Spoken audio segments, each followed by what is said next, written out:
그동안 창세기에 나오는 아브라함, 이삭, 야곱, 요셉 이런 많은 믿음의 인물들을 보면서 많은 교회들이 이제 이분들에 대한 그 삶이나 믿음에 대해서 잘못 가르쳐서 많은 분들이 믿음이나 삶에 대해서 오해가 많이 있는 것 같습니다. 보통 우리가 아브라함이라고 하면 믿음의 조상, 대단한 믿음을 가진 사람이다라고 생각하고 우리는 꿈도 꿀 수 없고 범접할 수 없는 그런 믿음의 사람이다라고 생각하곤 합니다. 지난주에 소그룹 모임을 하는 중에 이런 얘기가 나왔습니다. 아브라함의 믿음이 별것 아닌 것 같습니다. 우리도 할 수 있겠습니다.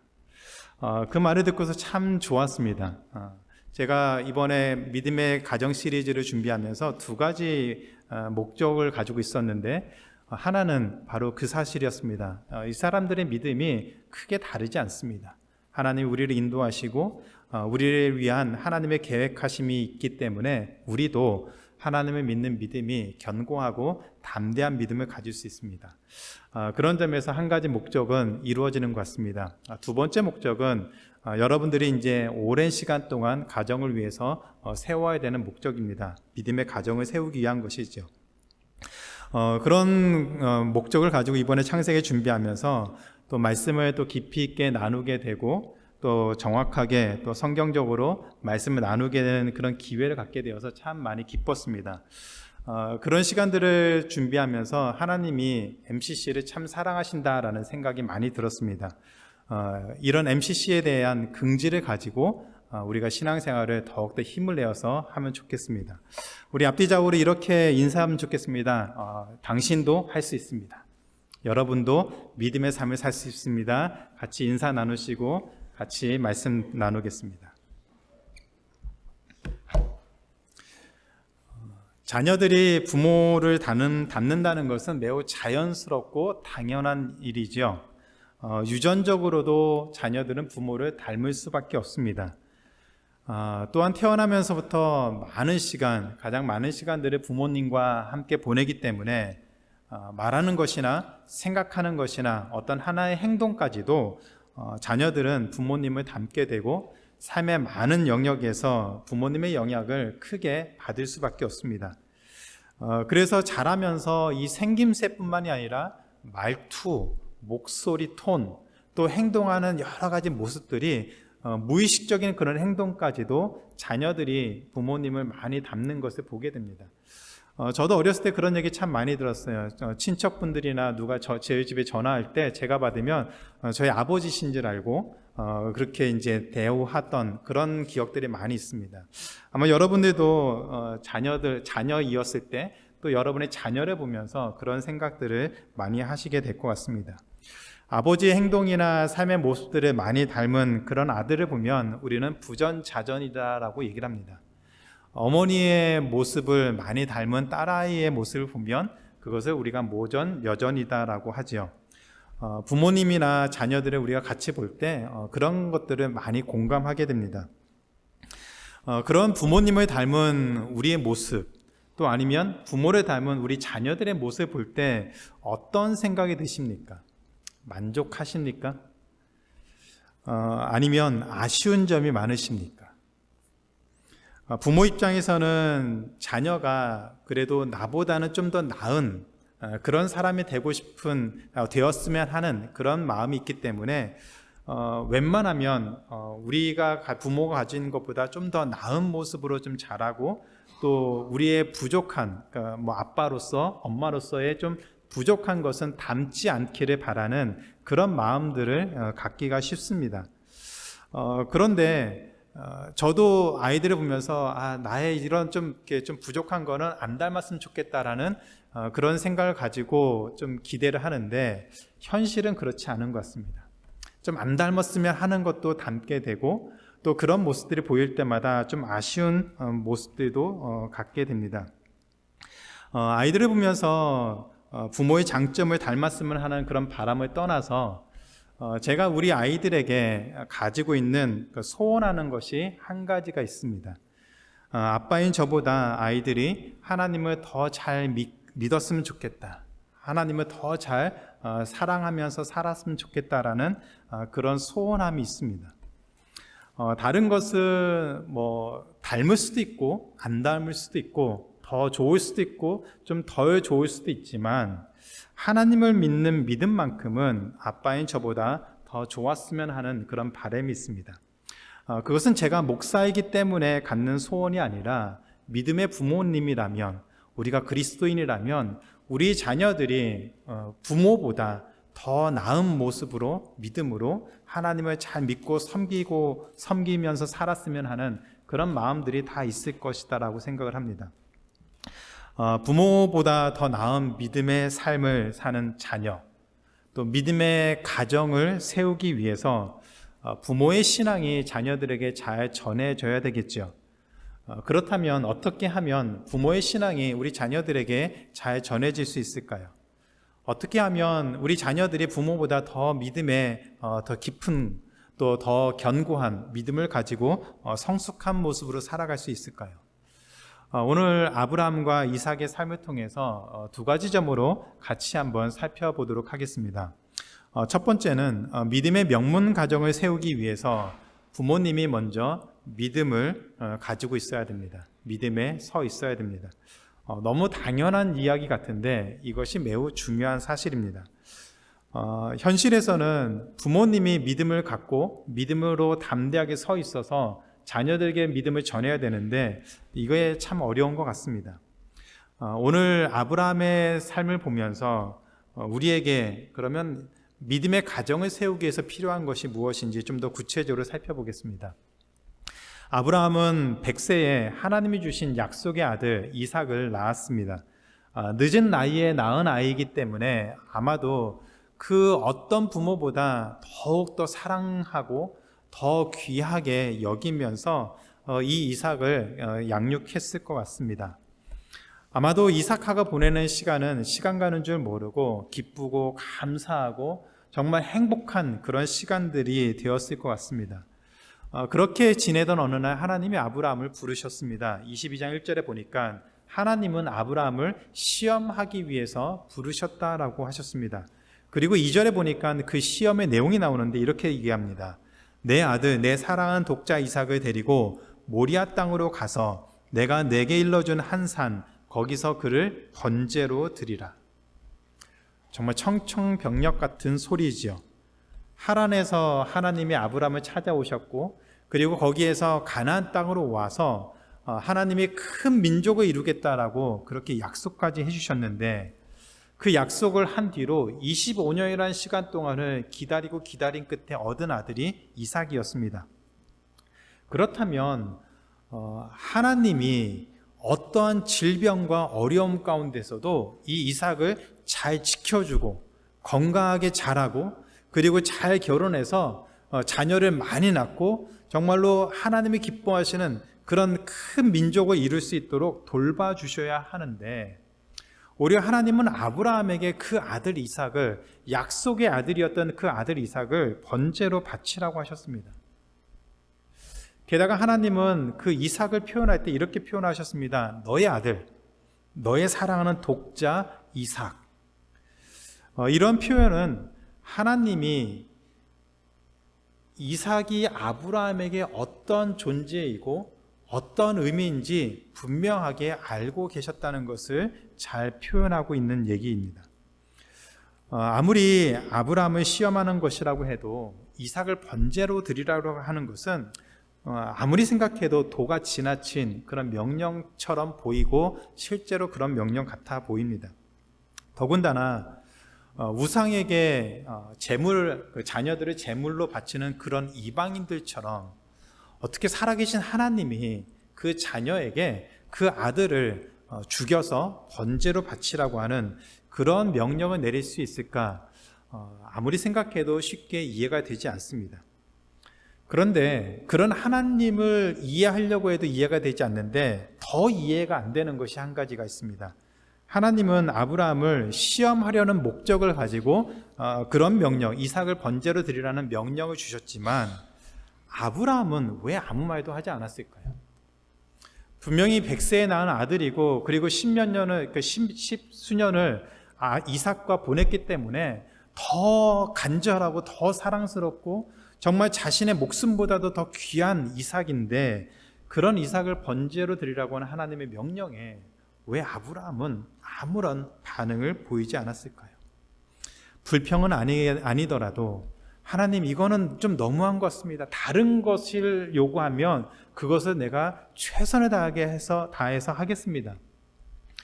아버지로서 그래도 무엇인가 말이라도 하든지 어떤 행동이라도 해야 되는데 아브라함은 그런 모습들이 전혀 보여지지 않았습니다. 그런데 더 놀라운 것은 그런 하나님의 말도 안 되는 명령을 받은 아브라함이 다음날 아침 일찍 일어나서 번제했을 나무까지 직접 쪼갰다라고 얘기를 하고 있습니다. 그리고 이삭을 데리고 모리아 산까지 향했습니다. 22장 4절에 보면 이 모리아 땅까지 가는 동안 3일이라는 시간이 걸렸다라고 했습니다. 보통 사람 같으면 아무리 독하게 마음을 먹었다고 하더라도 3일 동안 그 아들이 옆에서 이러저런 얘기하고 웃고 떠드는 모습 보면 마음이 흔들릴 수 있을 텐데도 불구하고 아브라함은 그 마음을 바꾸지 않고 이 모리아 땅까지 도착을 했습니다. 인간적으로 속된 말로 하면 참 독해도 이렇게 독할 수가 있을까라는 그런 생각이 들 정도의 모습인 것 같아 보입니다. 그리고 이 모리아 산 밑에 도착한 다음에 아브라함은 종들을 남겨두고 이삭과 단둘이 모리아 산으로 올라갔습니다. 그때 이제 7절에 이삭이 아브라함에게 참 뼈아픈 질문을 던지지요. 불과 나무는 있는데 번제와 어린 양은 어디 있습니까? 전곡을 찌르는 아브라함에게 가장 고통스러운 그런 질문을 했습니다. 그러자 8절에 이렇게 얘기합니다. 아브라함이 이르되 내 아들아, 번제와 어린 양은 하나님이 자기를 위하여 친히 준비하시리라. 물론 번제할 어린 양은 이삭이었습니다. 그리고 드디어 하나님이 말씀하신 이 모리아산에 도착했습니다. 제단을 쌓고 그리고 이삭을 결박하고 그 제단 나무 위에 이삭을 눕혔습니다. 그리고 손을 들어 칼을 잡고 그 이삭을 죽이려고 했습니다. 아마 이 모든 행동은 한순간도 멈춤이 없이 아브라함이 계획한 대로 진행이 되었던 것 같습니다. 아브라함이 나무로 제단을 쌓고 이삭을 결박하고 그리고 칼을 잡고 이삭을 죽이려고 하는 그 순간까지 한순간도 주춤거리거나 머뭇거리는 것이 없었던 것 같습니다. 아브라함은 정말로 이삭을 죽이려고 했습니다. 그때 하나님이 아브라함아 두 번이나 부르시면서 아브라함을 막으셨습니다. 그리고 이렇게 말씀하시죠. 12절입니다. 그 아이에게 내 손을 대지 말라. 그에게 아무 일도 하지 말라. 너가 너 아들 독자까지도 내게 아끼지 아니하였으니 내가 이제야 내가 하나님을 경외하는 줄을 아노라. 이삭을 번제로 드리라고 하는 그 명령을 통해서 하나님은 아브라함이 정말로 하나님을 경외하는지 그렇지 않은지 확인하려고 하셨습니다. 그리고 아브라함은 하나님의 시험을 무사히 통과했습니다. 그런데 웬만한 부모로서는 엄두도 내지 못하는 이러한 일들을 아브라함은 어떻게 할 수 있었을까요?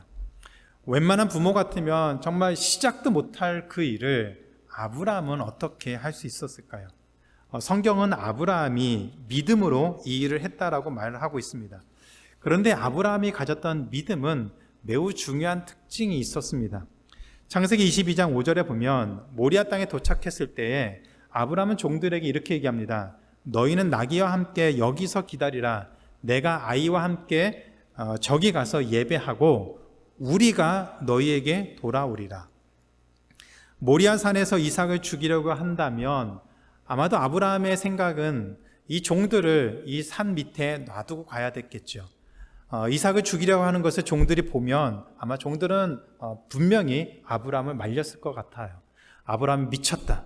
아마도 그렇게 생각하면서 절대로 이삭을 죽이지 못하겠을 것 같습니다. 그래서 아브라함은 종들을 산 밑에 기다리게 하기 위해서 우리가 너에게 돌아오리라 라고 안심시키는 얘기를 했습니다. 아브라함이 한 말은 둘 중에 하나입니다. 종들을 안심시키기 위해서 거짓말을 한 것이거나 아니면 이삭을 죽인 뒤에 하나님이 이삭을 살리실 것을 믿고 그리고 살아난 이삭과 함께 그 종들에게 돌아올 것을 확신해서 한 말이었습니다. 여러분은 어떤 것이라고 생각하십니까? 아브라함이 종들을 안심시키기 위해서, 따라오지 못하도록 하기 위해서 거짓말을 한 것이거나, 분명히 자신이 이삭을 죽일 텐데 그 이삭을 죽인 다음에 하나님이 그 이삭을 살릴 것을 믿고, 그리고 우리가 다시 너희에게 돌아올 것이다 라고 진실된 믿음의 말을 한 것인지, 어떤 것이라고 생각하십니까? 히브리서는 아브라함의 생각을 정확하게 이렇게 설명하고 있습니다. 히브리서 11장 17절부터 19절까지 같이 한번 읽어보겠습니다. 아브라함은 시험을 받을 때에 믿음으로 이삭을 드렸으니 그는 약속들을 받은 자로 돼 그 외아들을 드렸느니라. 그에게 이미 말씀하시기를 내 자손이라 칭할 자는 이삭으로 말미암으리라 하셨으니 그가 하나님이 능히 이삭을 죽은 자 가운데서 다시 살리실 줄로 생각한지라. 비유컨대 그를 죽은 자 가운데서 도로 받은 것이니라. 이삭을 통해서 큰 민족을 이루겠다라고 약속하신 하나님이 이삭을 죽여서 번제로 바치라고 하셨으니까 하나님이 책임지고 이삭을 살리실 것을 아브라함이 믿었다는 얘기입니다. 이런 믿음이 없었다면 아브라함은 아들 이삭을 죽여서 번제로 드릴 결정을 하지 못했겠지요.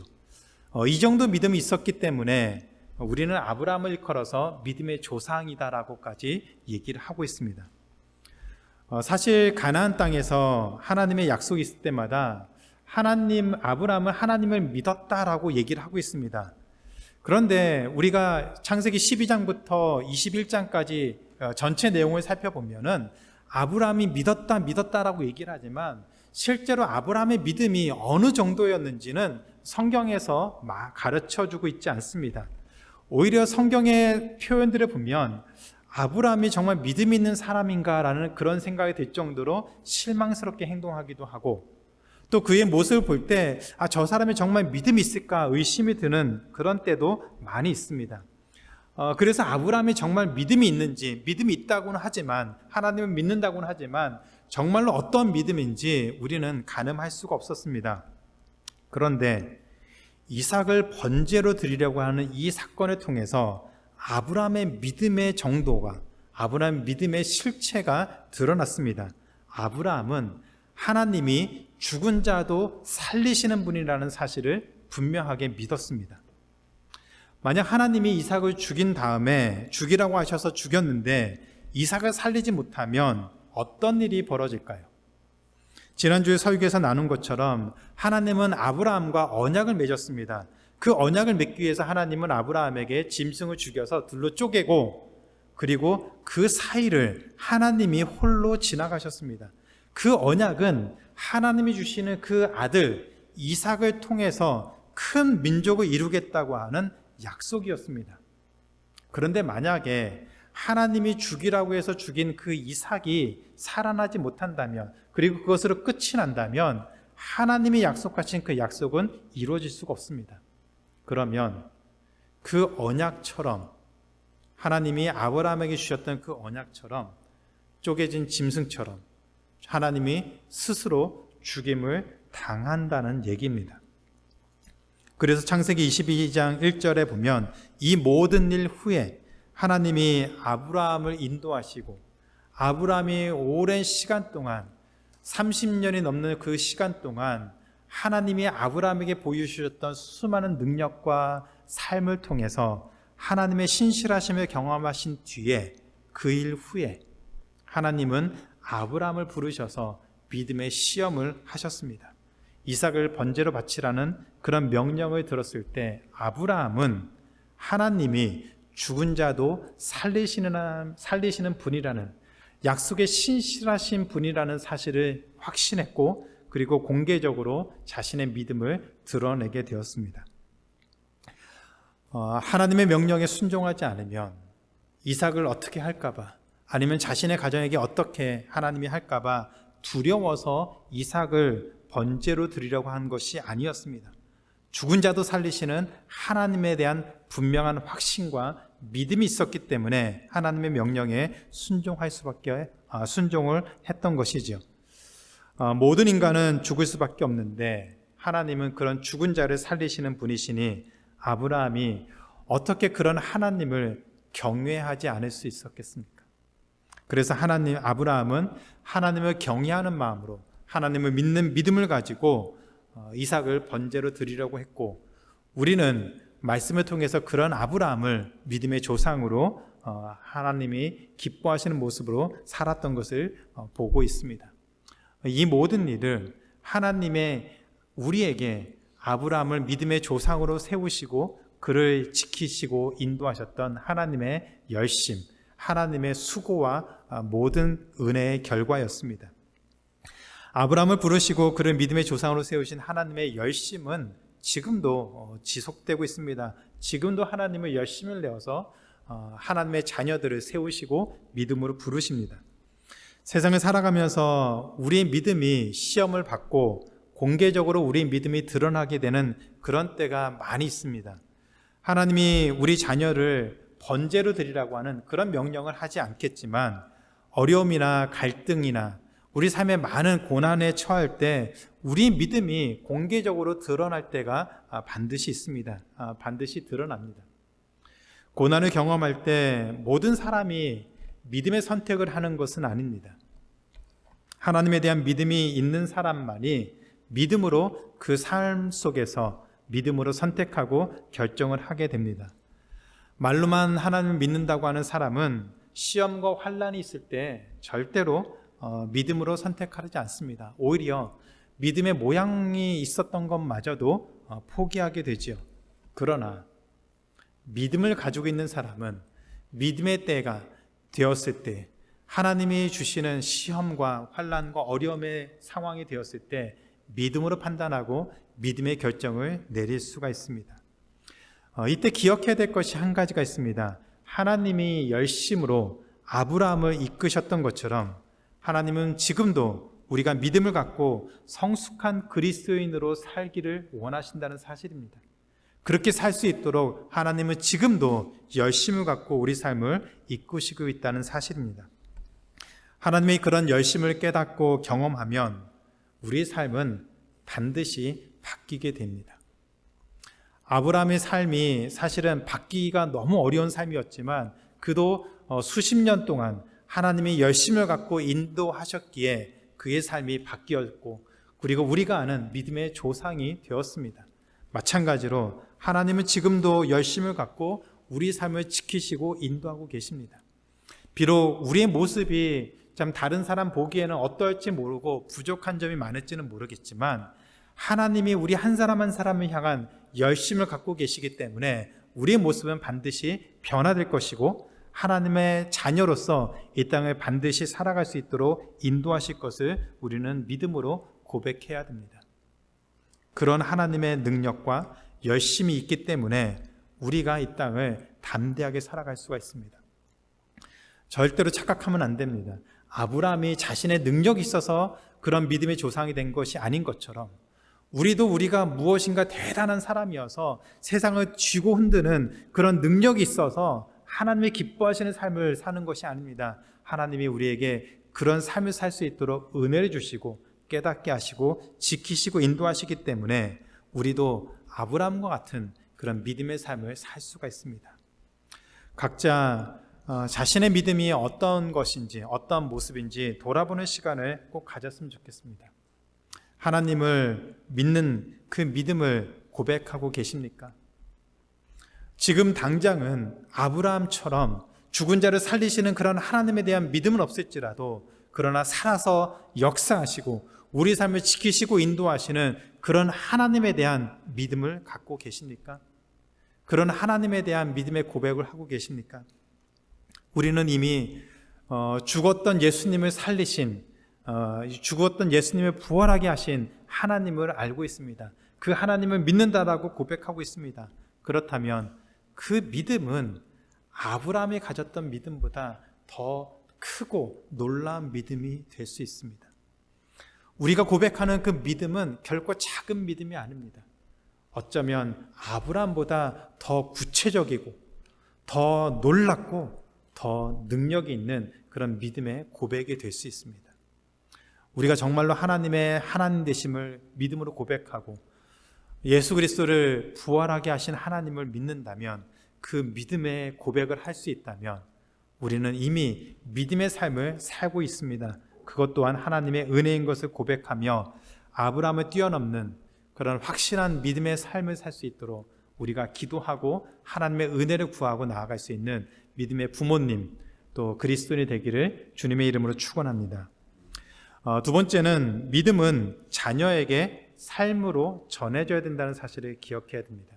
믿음은 믿음의 가정을 이루기 위해서 부모님의 믿음은 삶으로 자녀에게 전해져야 됩니다. 자녀들이 부모님이나 교회 어른들을 통해서, 많은 그리스도인들을 통해서 믿음을 배우고 고민하는 시간을 갖도록 해야 됩니다. 특별히 부모님의 삶은 자녀들에게 가장 크고 가장 중요한 영향을 끼치게 되지요. 믿음도 마찬가지입니다. 그래서 믿음의 가정에서 자란다는 것은 매우 큰 특권이고 큰 은혜이죠.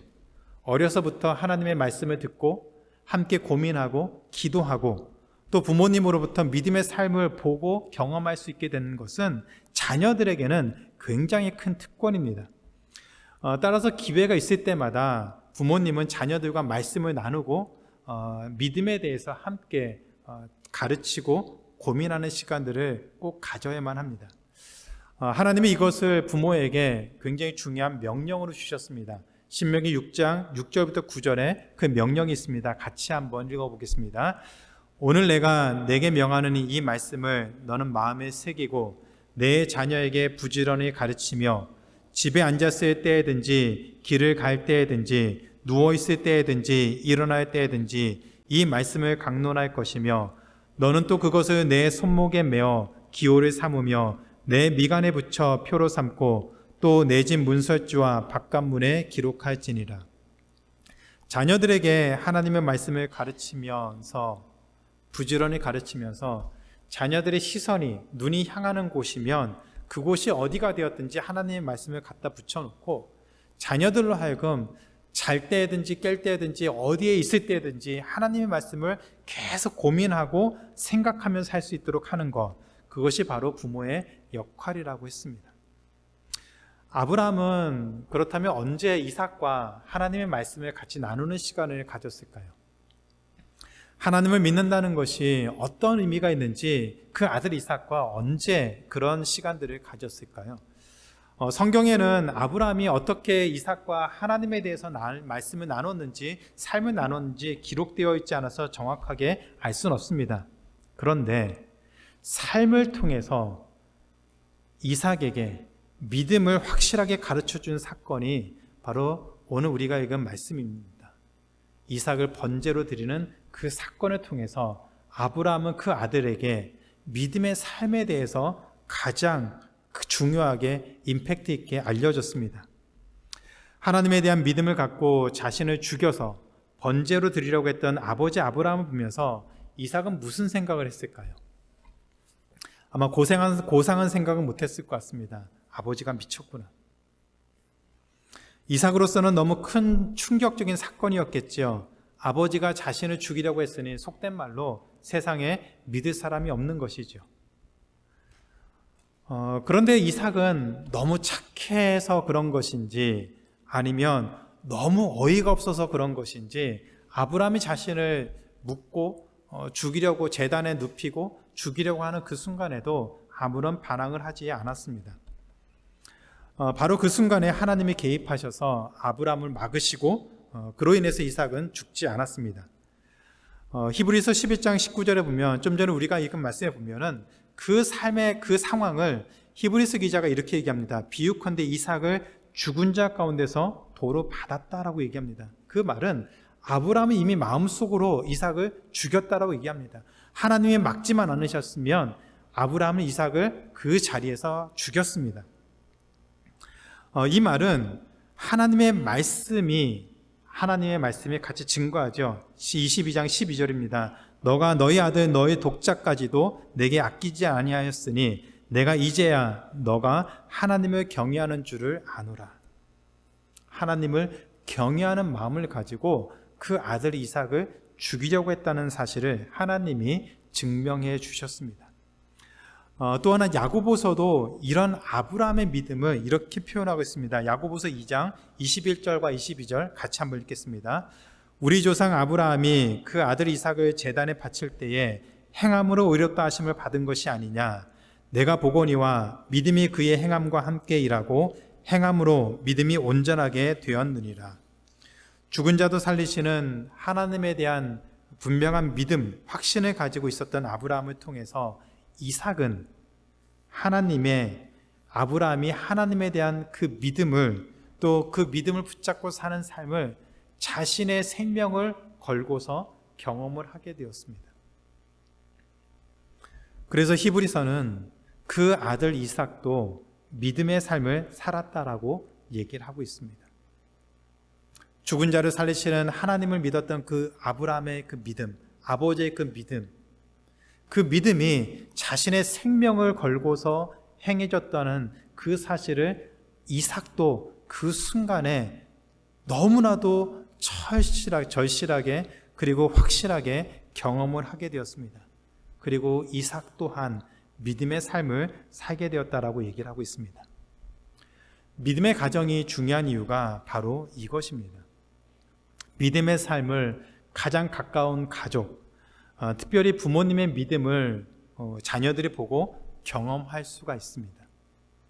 자녀를 양육할 때 부모님은 하지 않으면서 자녀들한테만 이거 해라 저거 해라 하면은 아이들이 말을 듣질 않죠. 교육도 되지 않고 아이들은 그것을 잔소리라고 생각을 합니다. 근데 믿음도 마찬가지입니다. 부모님이 먼저 믿음의 삶을 살면 자녀들은 그 모습을 보면서 자연스럽게 따라오게 됩니다.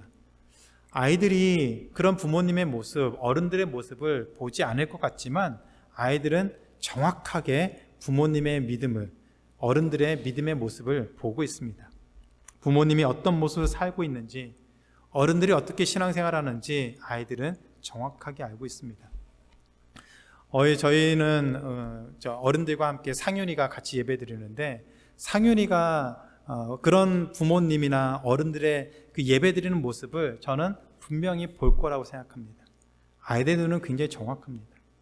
부모님이 예배드리는 모습, 어른들이 예배드리는 그 모습을 보면서 어린 아이들도 어떻게 예배를 드리는지, 어떻게 하나님을 섬겨야 되는지 정확하게 배우게 됩니다. 그 모습에 대해서 말을 안 하는 것뿐이지 모르는 게 아닙니다. 정확하게 판단하고 자신이 어떻게 하나님을 믿어야 될지 알고 있다는 사실이죠. 안타깝게도 젊은 사람들이 교회를 많이 떠나고 있습니다. 요즘 한국에는 어린아이들이 출산율이 적어져서 그런 영향도 있지만 많은 젊은 사람들이 교회를 떠난다고 합니다. 미국도 마찬가지입니다. 젊은 사람들이 왜 교회를 떠날까요? 많은 이유들이 있겠지만 가장 많이 들리는 이야기가 이런 얘기입니다. 교회에서 보는 어른들의 모습이 너무 모순이 많습니다. 사랑을 말하고 믿음을 말하지만 삶은 전혀 그렇지 않은 것을 보기 때문이죠. 그래서 뭐라고 얘기하죠? 저렇게 믿을 바에는 차라리 믿지 않겠다는 얘기를 합니다. 그리스도인들이 세상에서 보여주는, 우리가 세상을 살아가면서 보게 되는, 사람들에게 보여지는, 드러나는 그런 모습을 보면서 젊은 사람들이 가식적이다, 위선적이다, 저렇게 믿을 바에는 차라리 안 믿는 게 낫지, 뭐하러 믿느냐, 왜 교회 가느냐는 그런 얘기들을 자주 하게 됩니다. 참 부끄러운 말입니다. 우리 젊은이들이 누구를 보겠습니까? 결국은 부모님을 볼 것이고 어른들을 볼 것이고 교회에서 신앙생활하면서 오랜 시간 동안 하나님의 말씀을 가지고 살아가는 그리스도인의 모습을 볼 텐데, 그런 젊은 사람들이, 어린 자녀들이 그런 부모님이나 어른들의 모습을 보고서 교회에 실망하고 하나님을 인정하지 않는다면 그것은 우리들의 부족한 모습 때문인 것 같습니다. 제가 처음에 나눴던 말씀처럼 우리 자녀들이 부모인 우리보다 더 좋은 믿음을 갖고 살기를 소원한다면 우리가 먼저 믿음의 삶을 살아야만 합니다. 하나님의 말씀을 붙잡고 하나님을 믿는 그 믿음으로 살아가는 삶을 우리 자녀들의 삶 속에서 보여줄 수 있도록, 함께 나눌 수 있도록 우리가 살아가야 됩니다. 하나님에 대한 믿음을 갖고 몸부림치면서 살아가는 그 모습을 부모와 어른들이 먼저 보여줘야 우리 자녀들이 그 믿음의 삶을 붙잡고서 살아갈 수가 있습니다. 자녀들과 같이 식사할 때나 같이 이야기할 시간이 있을 때마다 그런 믿음을 살아왔던 삶을 한번 나눠보시기 바랍니다. 뭐 대단한 믿음을 가지고 있어야만 나눌 수 있는 것이 아닙니다. 여러분들이 크고 작은 일에서 정말 너무나도 간절하게 바라는 상황 가운데서 하나님께 기도하고 하나님의 은혜를 구하고 그것을 경험했던 것들을 자녀들과 나누면 됩니다. 우리의 삶을 통해서 하나님의 살아계셨던 그것을 경험했던 그 순간을 우리 자녀들과 나누면 됩니다. 그래서 하나님의 살아계신 것을 부모인 내가 믿고 살고 있다는 것을 우리 자녀들과 나누는 시간을 꼭 가져야만 됩니다. 오늘 이후부터는 기도하시면서 기회가 있을 때마다 우리 자녀들에게 전화할 때마다 함께 만날 때마다 꼭 믿음의 삶에 대해서 나누는 시간을 갖기를 기도합니다. 우리에게 하나님이 어떤 분이신지, 하나님이 우리를 위해서 어떤 일을 행하셨는지, 우리 가정을, 우리 삶을 위해서 하나님이 얼마나 크고 놀라운 일들을, 은혜를 행하셨는지, 주셨는지 돌아보며 그것을 자녀들과 함께 나누는 시간들을 꼭 가지시기 바랍니다. 그래서 하나님에 대한 믿음으로 견고하게 서서 그 믿음이 우리 자녀들에게 계속해서 전해지는 또 귀한 믿음의 가정들이 이루는 우리 모두가 되기를 주님의 이름으로 축원합니다. 이제 말씀 맺겠습니다. 믿음은 숨길 수 없습니다. 분명히 기억하시기 바랍니다. 우리가 믿음을 가지고 있다면 그 믿음은 반드시 드러나게 되어 있습니다. 우리는 세상을 살아가면서 믿음의 선택을 하는 시간들을 반드시 갖게 됩니다. 크고 작은 모든 순간마다 우리 믿음은 반드시 드러납니다. 숨길 수가 없습니다. 그 믿음을 자녀들과 나누시기 바랍니다. 우리 믿음을 가장 가까이서 확인할 수 있는 사람이 가족이고 자녀들이죠. 자녀들과 믿음의 명문 가문을 세우기 위해서 우리가 하나님을 먼저 잘 믿고 그 믿음을 자녀들과 나눔으로 인해서 우리 가정이 하나님이 기뻐하시는 믿음의 가정이 되어지고 그 믿음이 자녀들에게 계속해서 전해지는 그런 귀한 가정을 위해서 기도하고 힘쓰는 우리 모두의 삶이 되기를, 교회가 되기를 주님의 이름으로 축원합니다.